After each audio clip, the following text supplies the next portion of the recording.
Today, I'll be showing you how to delete your Spotify account. So watch this video if you want to delete your Spotify account. So let's start. To delete your account, make sure you're logged into the right account and then find where it says support right here and then tap it. Next is select the account help right here. On the account help page, select the account settings from the menu. And then from the options of that, select where it says closing your account and deleting your data right here. So here, if you have Spotify Premium, you need to cancel your subscription. But if not, just click this button, close your account again.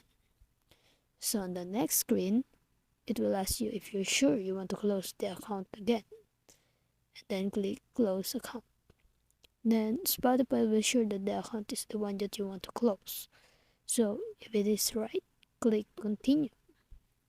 And then next is it will remind that closing your account means losing your saved music, podcast playlist, followers, and also your username.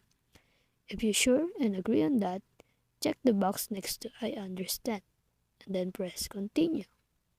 Spotify will send you an email for confirmation of your deletion of account. You will have 24 hours to click on that link to close your account.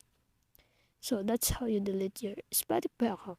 If you think you found this video useful, please don't forget to leave a like and subscribe. Thank you.